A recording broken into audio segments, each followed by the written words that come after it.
Yeah, we've got Nico's pick of the week, Guardians of the Galaxy Volume 2, the 2017 film, which he'll describe now.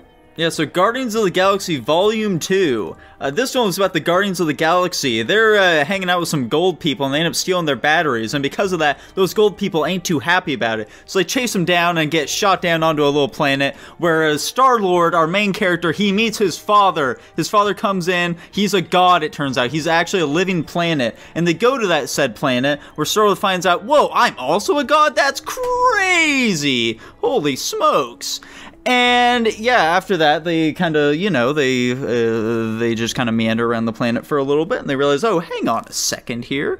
This planet guy ain't so good. Hang on, I don't like this dad. I want my other space dad more. And so space dad comes in, good old Yondu, and together they murder his father and commit regicide. And then, Yondu also dies, and they have a nice little funeral for him. So Tanner, what's this bullshit-ass haiku you have for the film? My haiku as inspired by Guardians of the Galaxy Volume 2, Pratt's daddy issues, Gamora's sister issue, you two please just fuck. Huh, that's an interest. Out of everything you could have pulled from this movie, it was an interesting take. Dude, I mean, yeah, who wants to kick this off? Guardians of the Galaxy Volume 2, I just want to say right off the bat here, I'm normally not a big fan of, like, the cute little mascot characters, but boy howdy, do I like Baby Groot. Baby Groot's a real cute little guy. He's pretty funny, you know? Like, I'll get like 20 Baby Groot Funko Pops to align my desk with. Why not? I like the guy a lot, you know? He adds a lot of charm to the film. I also feel like that comes from the fact that he's not super overbearing like a lot of these other movies really try to push. I feel like he's very much... but... I don't think he's very... I mean, he's hardly... He's like half the film's plot. Yeah, but this... I don't know. They focus on him quite often, in fact. Because he's I don't small. think it's a problem, but I think, he is very much present. I definitely think it's a problem. I think he's a lovable character, so I think it excuses him. I enjoy him, especially since it adds some extra depth to Rocket's character as well, where he gets to become, like, much more of this father figure to Groot. Personally, I'm a bigger fan of the bug mascot. Yeah. Bug mascot? What the hell are you talking about? It's talking about Mantis. Real quick, guys, I just want to get a sense up front from you. Is this one better than the first Guardians of the Galaxy?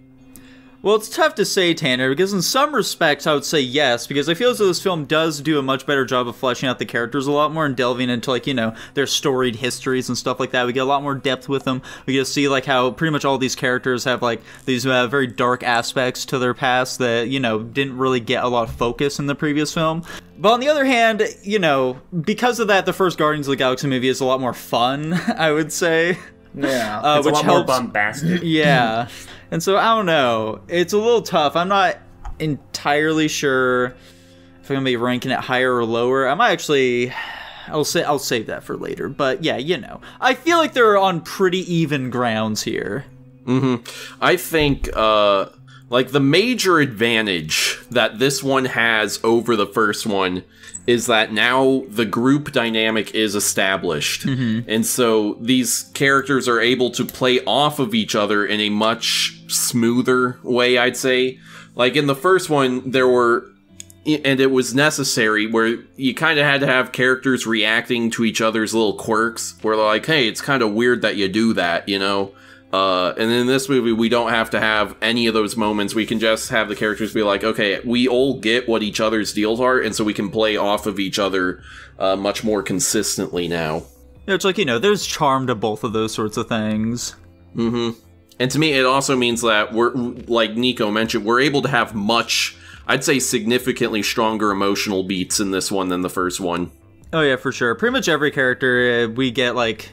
more detail on, like, their background and stuff like that. The only one who we really don't get that from is Drax. But, like, even then, we do still get that scene of, like, him with Mantis, where, like, you know, she, like, puts his hand on him, and we see, like, how fucking emotional and, like, awful shit is for him. But at the same time, like, you know, he's just been dealing with this shit for so long that he's just sitting there, just stone-faced, just soaking it all in. Like a man. Exactly. It's a great scene, I agree. Yeah. I think, like, basically every character in this movie has, like, an emotional scene where they slow things down and turn on the, you know, the sad music. I think that happens for, like, literally every main character. Which is not a bad thing. Yeah, fuck that little guy, though. I want to punt him. Aww. I'm like that fucking pirate's curb stomping him. I do slightly prefer the music in the first movie, although the main song they go with in this one is a banger, so... Yeah. It's like so thematically relevant, you know?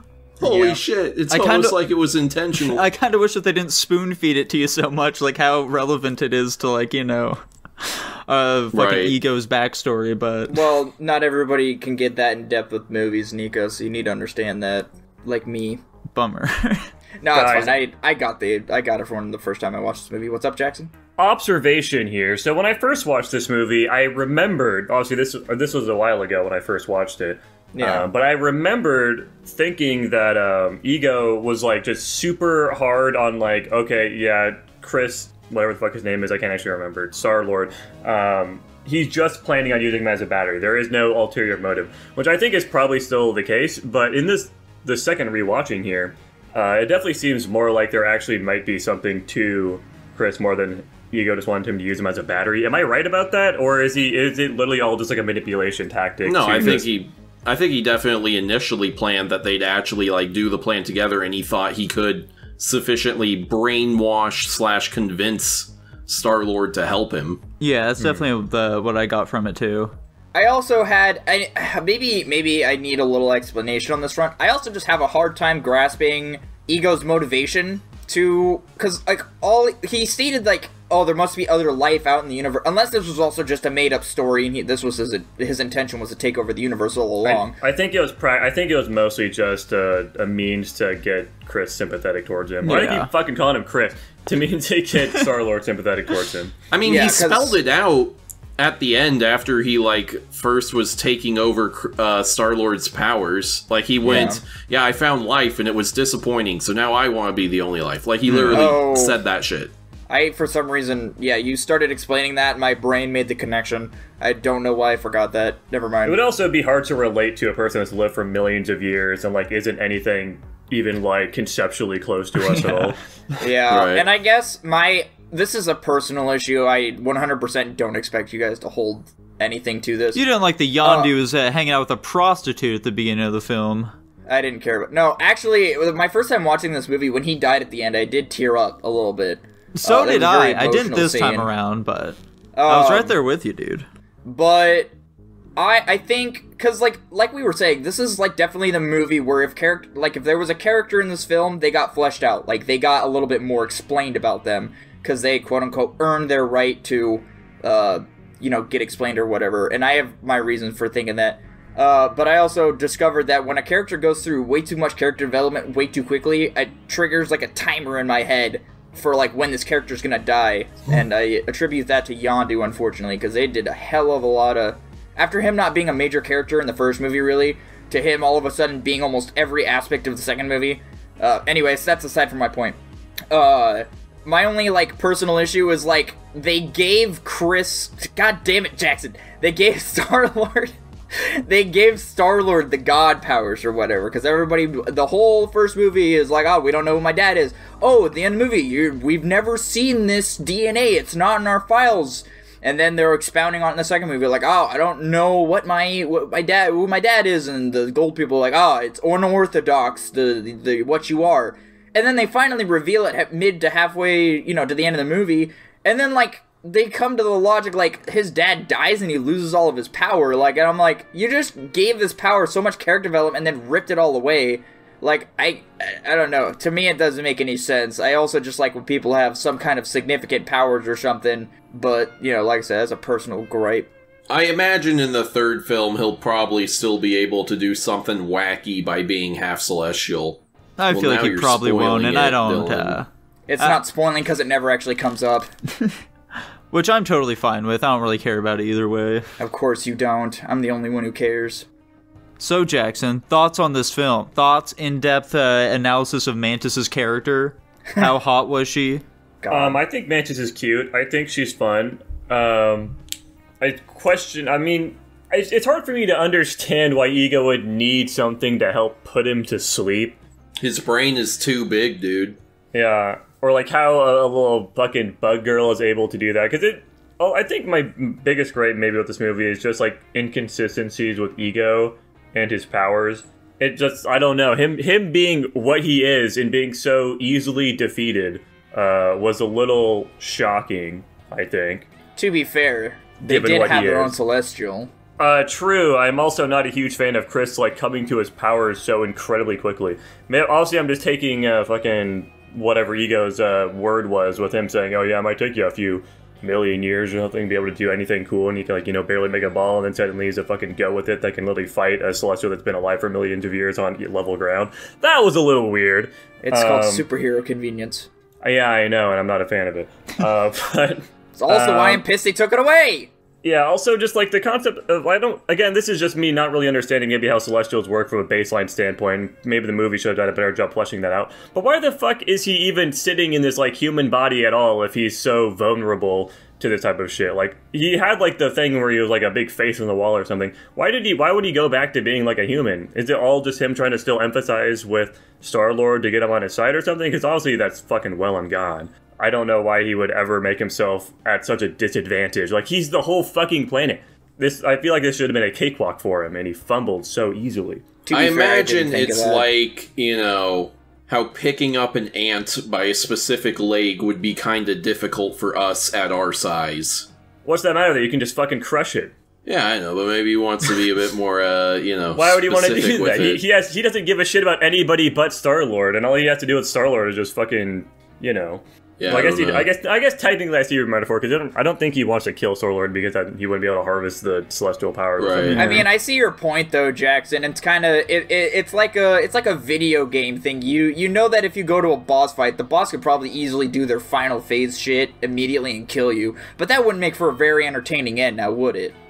I like the goat people though. I think they're fun characters. I like how they're fucking spaceship fighter things, or they're just like an arcade machine. That's pretty silly. I almost said a spoiler for the next movie. Don't you dare, you son of a bitch. I thought about it, but I'm not gonna do it again. I like the way they did, like, the multi-plot lines with, like, the different events of things going on and kind of, like, bouncing around between the different, you know, kind of things that are happening simultaneously. Like, you know, you got fucking Chris and whatever her name is on the fucking planet, and then you got Rocket on the ship doing his stuff with the scavengers. I like that they were doing that. I think they handled it well. I think the pacing of this movie generally is pretty solid. Yeah. But that's what you kind of expect from, like, a, you know, $100 million budget fucking Marvel movie. Yeah, dude. For real.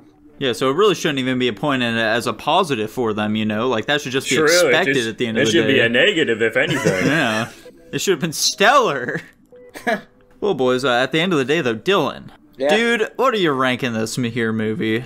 You know, I was originally going to rank this slightly lower than the first movie, but you guys have convinced me. I'm also just going to put it on the same level as Guardians of the Galaxy and make it S. Whoa. That's insane. Tanner, what about you, dude? Fuck. I need to think more. Someone else go. Okay, yeah, I'm thinking pretty along the same lines as Dylan here. Well, I think I'll just be throwing on the same tier as the first one. I'm going A+ for it. Actually, on second thought, I'm going to put it a little bit lower. I'm going to put an A tier. Nico, you're thinking the exact same as me. Yeah, I put it a little bit lower. I think the first movie, I liked the introduction to all the characters, and I think it had more interesting settings and stuff that were going on. It had a lot more fun things, like a lot more just like general well done scenes. Like, you know, like I think the Prison Break scene was really fun and well done. Plenty of things like that. Where the second movie was a lot more close in like its scope, which isn't a bad thing necessarily, but I definitely think it's a little weaker, especially because I'm not a huge fan of like the ego and consistency things at the end, and figuring out it's like half of the movie's substance. It definitely weakens it a little bit for me. I still think it's a really good movie. So where are you putting it? A. Sorry. Okay. Jackson, that's not lower than your ranking. My first movie's ranking was A+, I thought. No, nope. You ranked the first one at an A. Well, I'm just gonna give this one A2 then, because I think it's on the same level as a movie. Fantastic. Okay. I like this one much more than the first. No, maybe not much, but I think it's better, and it stands out to me much more. Like, I can vaguely conjure up what happens in the first one. This one I remember much better, so like it's either at the same tier or one tier higher for me. I think I'm gonna go same tier and say A+. And that puts it at an A+. Nice. Rather respectable ranking for the second film in the best sci-fi trilogy of all time. Whoa. Is it that? No. I don't know. I mean, what else would be? I don't know. Star Trek. No. God. Doctor Who. The original Star Wars trilogy. What? With episode 6 and all, Tanner? You're fucking capping, dude. What the fuck? We'll be deciding that later for Star Wars September.